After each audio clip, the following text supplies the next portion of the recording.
Bukan gampang nih. Memelihara hidayah ini bukan gampang. Tapi Allah sudah kasih doanya. Ajukan nih kepada Allah. Ihdinas siratal mustaqim. Siapa jalan orang yang lurus itu? Siratal ladzina an'amta alaihim. Jalan orang yang engkau beri nikmat kepada mereka. Nanti dijelaskan oleh surah An-Nisa. Nah, kita belum jumpa nih Al-Fatihah, baru mulai ini. Minan nabiyyina wasiddiqina wasyuhada'i wassolihin. Orang yang diberikan rahmat nikmat oleh Allah itu ini jadi kawan kita. Para nabi, orang yang jujur, orang yang mati syahid, orang soleh. 4 inilah, makanya ditutup oleh Allah wa hasuna ulaika rafiqa. Sebaik-baik temanmu itu yang 4 golongan ini. Kita kan nggak ketemu nabi nih. Ikutlah sunnah nabi, ajaran Rasulullah, para sahabatnya. Kemudian as-siddiqin, orang-orang yang jujur. Nah, sekarang ini kan lagi orang banyak mencari-cari nih. Mencari orang pinter banyak, orang jujur agak dikit katanya. Ini luar biasa ini. Pinter aja nggak cukup katanya. Baru kemudian mati syahid.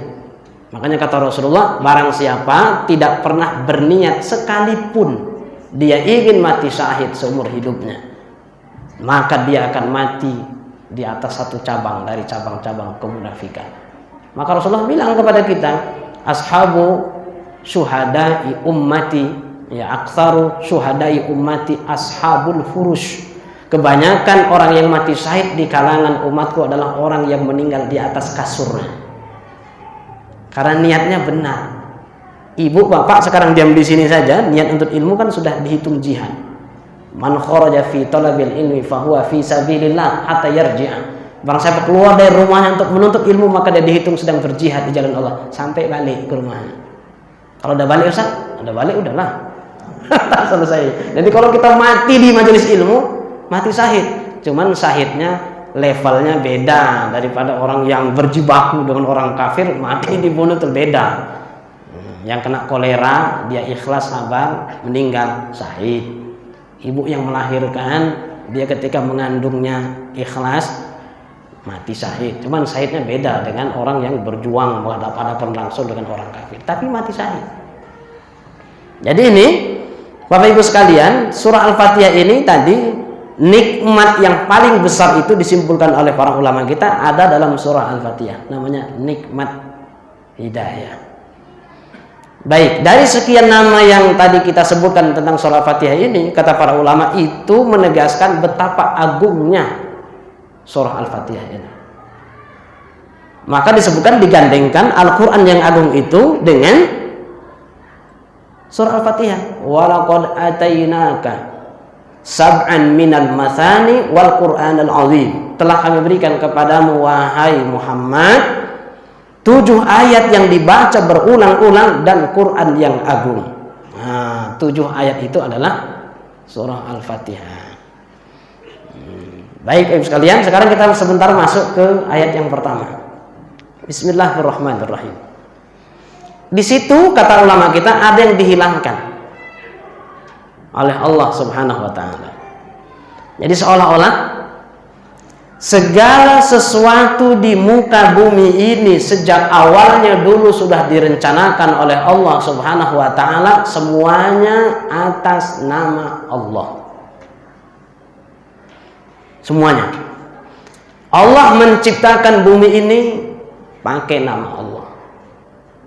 Menciptakan Nabi Adam pakai nama Allah. Menciptakan surga dan neraka pakai nama Allah. Menciptakan tumbuh-tumbuhan pakai nama Allah. Hewan pakai nama Allah. Jadi ada yang dihilangkan kata para ulama, yang dihilangkan itu satu kata, qul. Katakanlah bismillahirrahmanirrahim. Maka kata Rasulullah, kullu amrin dzibalin lam yubda fihi bi bismillahirrahmanirrahim fahuwa aqta. Segala urusan yang tidak dimulai sebelum mengerjakannya dengan menyebut bismillahirrahmanirrahim maka putus berkahnya. Termasuk buka HP, Sah. Iya buka HP. Bismillahirrahmanirrahim. Siapa tahu di situ datang dari bank kan, Bu? Udah masuk transfer dari luar angkasa katanya kan, enak. Bismillahirrahmanirrahim. Karena bisa jadi orang tidak menyebut nama Allah, pekerjaan besar pun hilang berkahnya. Maka bismillahirrahmanirrahim. Meskipun nanti ada riwayat yang lain, kullu amrin dhiban lam yubda fihi bilhamdulillahi rabbil alamin fahuwa abtar. Segala urusan yang tidak dimulai dengan alhamdulillahi rabbil alamin maka putus berkahnya. Kalau bahasa kitanya buntung. Maka rahasianya kenapa ayat yang pertama kali turun yang kita singgung di malam Rabu sebelum ini, kenapa harus iqra bismi rabbik? Kenapa harus iqra bismi rabbik? Karena membaca pun harus atas nama Allah. Kalau lagi minum, kalau lagi kita mau menikah, kalau nggak bismillah, bukan karena Allah menikah itu, sekarang lah nikah yang kata Rasulullah itu, innallaha la yuhibbudz dzawwaqina waladz dzawwaqat. Tazawwaju wa la tutalliqu. Nikahlah kalian, jangan mudah-mudah cerai karena Allah nggak suka laki-laki mencicip-cicipi perempuan, perempuan mencicip-cicip laki-laki. Karena nggak bismillah, Allah nggak masuk. Maka nanti di ayat-ayat Quran disebutkan oleh Allah, wa asyrikum fil amwali wal auladi. Wahai setan, ini pesan dalam Quran kepada setan tuh. Siapa yang menikah tidak atas namaku, sertai dia ketika buat anaknya, sertai dia ketika mencari uang, disertai. Maka di kampung-kampung ibu ada yang sampai marah sama anaknya, padahal anak dia itu dasar anak setan katanya, Pak. Padahal anak dia itu, dia pun sudah nggak sanggup lagi mendidik anaknya, dasar anak setan ini Ustaz kata. Bukan anak apa itu? Enggak kayaknya. Kata Allah, wa asyrikum fil amwali wal aulad. Sertai nih orang yang menikah tidak atas namaku, sertai dia. Kapan? Fil amwal, ketika cari uang. Maka semua diambilnya uang tuh, apapun caranya, yang penting masuk ke kantongnya. Wal aulad, ketika membuat keturunan itu, Rasulullah sampai yang paling privasi dalam Islam, Allah harus hadir. Allahumma, mohon maaf. Ini supaya menjelaskan bagaimana bismillah itu sebenarnya tulang sumsum kehidupan kita itu. Allah, doanya Bu. Doa apa namanya itu? Allahumma jannibnas syaitan wa jannibi syaitan ma razaqtana. Ternyata itu kan rezeki Allah. Dapat pasangan itu tuh rezeki Allah. Sampai kata Rasulullah sallallahu alaihi wasallam, setiap rumah kita itu atapnya itu ini nih, mulai maghrib nih sampai menjelang isya itu sudah ada 2 jin nonggok di atas. 2 jin nunggu itu. Orang ini mau makan malam baca doa enggak ya? Enggak baca doa. Apa kata mereka? Lana mabit wal asya. Kita bisa tidur malam di rumah ini. Dan kita bisa makan bareng makan malam sama penghuni rumah nih. Tapi sebelum kita makan kita baca bismillahirrahmanirrahim, Allahumma barik lana fima razaqtana wa qina adzabannar. Apa kata mereka? La mabita lana wala asya. Kacau kita. Enggak bisa kita tidur numpang di sini. Enggak bisa kita ikut makan malam juga. Lari dia. Makanya kata Abdullah bin Mas'ud, barang siapa sebelum tidur dia baca 10 ayat dari surah Al-Baqarah dari Alif Lam Mim sampai Humul Muflihun. Kemudian tambah ayat kursi, ayat 255. Tambah 2 ayat berikutnya. Kemudian tambah 3 ayat akhir surah Al-Baqarah. Yafirru syaitanu min baitihi salasa layalin. Maka setan akan lari tunggang langgang dari rumahnya selama 3 hari 3 malam. Hari keempat Bu, baca lagi karena balik dia. Karena bismillah, tapi ada orang yang tidak bismillah. Coba-coba aja dia meruqyah orang yang kemasukan, balik jinnya masuk ke dia. Karena dia merasa hebat kali ayat kursi ini, tapi tidak bismillah. Segala sesuatu tanpa dihadirkan Allah, maka kata Allah selesai semuanya. Maka bismillahirrahmanirrahim adalah pangkal segala sesuatu. Bismillah itu. Seolah-olah saya ini mau makan, Allah, apa yang harus saya baca? Qul bismillahirrahmanirrahim. Saya ini mau ke kantor nih, saya dosen nih, saya mau ngajar nih. Apa yang harus saya lakukan pertama kali? Qul bismillahirrahmanirrahim. Saya ini mau menikah, apa yang harus saya lakukan pertama kali? Qul bismillahirrahmanirrahim. Itu niat semua karena Allah Subhanahu wa taala. Sama termasuk saya mau mengaji kemarin ini. Apa yang harus saya lakukan pertama kali? Apakah harus siapkan peci yang mantap atau baju koko ini? Enggak. Qul bismillahirrahmanirrahim. Karena kalau tidak karena Allah bisa gagal semuanya. Mungkin terjadi pengajian ini, kita pulang nihil aja itu, nggak ada pahalanya, nggak ada ininya. Karena begitu kita masuk, kenapa Pak pengajian? Karena saya mau selfie. Karena saya mau foto-foto, mau ganti status WA saya, status Facebook saya, saya sedang pengajian. Itu tujuannya, bukan Bismillahirrahmanirrahim.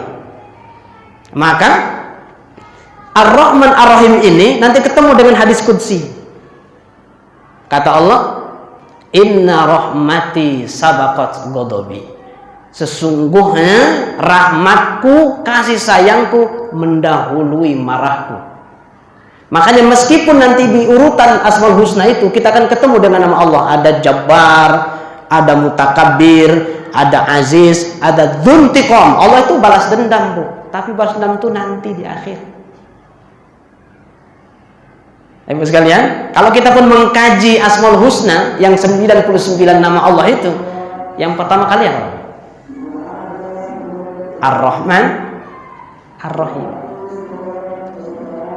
Ar-Rahman Ar-Rahim.